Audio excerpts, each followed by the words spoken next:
सोचिए, अगर किसी हफ्ते के अंदर आपको ऐसे 5 शेयर पता चल जाएं जिन पर देश के टॉप ब्रोकरेज फर्म्स ने भरोसा जताया हो, और वो भी अच्छे रिटर्न्स के साथ, तो इसी सोच के साथ आज हम बात करेंगे इस हफ्ते की सबसे हॉट स्टॉक रिकमेंडेशंस की, जिन्हें ट्रेंडलाइन, एमके ग्लोबल और एनैंड राथी जैसे भरोसेमंद प्लेटफॉर्म्स ने रेकमेंड किया है। शुरुआत करते हैं कालियान ज्वेलर्स से, एक ऐसा स्टॉक जो हाल में काफी चर्चा में रहा है।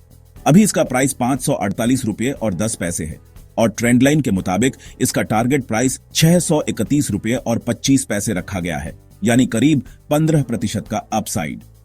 कालियान ने चौथी तिमाही वित्त वर्ष 25 में 188 करोड़ रुपए का नेट प्रॉफिट कमाया, जो कि पिछले साल से 36% ज्यादा है। रेवेन्यू भी 6,182 करोड़ रुपए पहुंच गया, यानी 37% की ग्रोथ।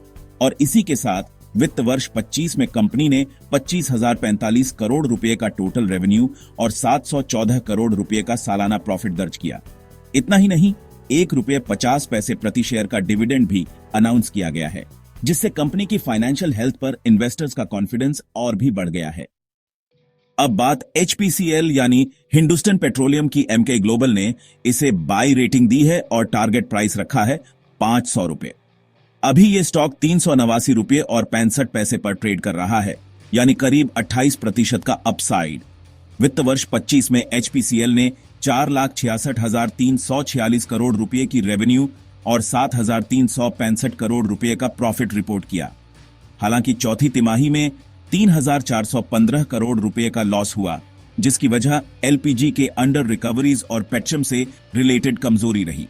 लेकिन एनालिस्ट मानते हैं कि ये स्टॉक अब सपोर्ट लेवल के पास है और जल्द ही एक नए अप ट्रेंड की शुरुआत कर सकता है, स्पेशली गवर्नमेंट की फेवरेबल पॉलिसीज और रशियन क्रूड इनटेक के चलते। तीसरे नंबर पर है Bank of Baroda. Emkay Global ने इसे 280 रुपये के टारगेट के साथ बाय बोला है, जबकि अभी इसका प्राइस 233 रुपये और 56 पैसे है, यानी करीब 20% का अपसाइड। चौथी तिमाही वित्त वर्ष 25 में बैंक ने 20,865 करोड़ रुपए का नेट प्रॉफिट दर्ज किया और ग्रोस NPS में 66 बेसिस पॉइंट की गिरावट भी दिखाई दी, जो एसेट क्वालिटी में सुधार का क्लियर सिग्नल है। 3.70% का डिविडेंड यील्ड और सिर्फ 5.63 का PE रेशियो इसे वैल्यू इन्वेस्टर्स के लिए और भी अट्रैक्टिव बना देता है। कैनरा बैंक भी इस हफ्ते की टॉप पिक में है। एमके ग्लोबल ने इसे 120 रुपये के टारगेट के साथ बाय रिकमेंड किया है, जबकि इसका करंट प्राइस 104 रुपये 99 पैसे है, यानी 14% का अपसाइड। कैनरा बैंक ने चौथे क्वार्टर वित्तीय वर्ष 25 में लोन ग्रोथ और एसेट क्वालिटी दोनों में सुधार दिखाया है। खासकर रिटेल और MSME सेक्टर पर इसका फोकस है और बैंकिंग सेक्टर के रिकवरी फेज में यह स्टॉक लॉन्ग टर्म इन्वेस्टर्स के लिए एक स्मार्ट बेट बन सकता है। और अब बात गोदरेज कंज्यूमर प्रोडक्ट्स की।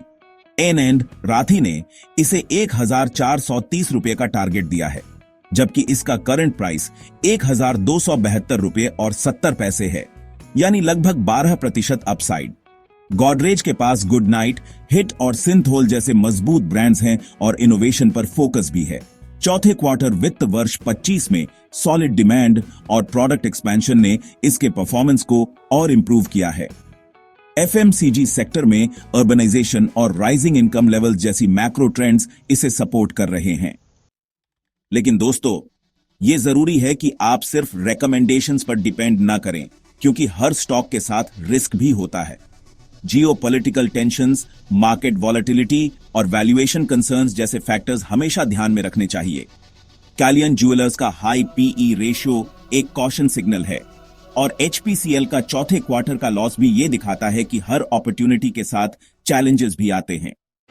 तो इन पांचों स्टॉक्स में क्लियरली अपसाइड पोटेंशियल है, लेकिन साथ ही आपको अपना खुद का रिसर्च भी जरूर करना चाहिए। Thanks for watching. Don't forget to subscribe and join our community, link in bio.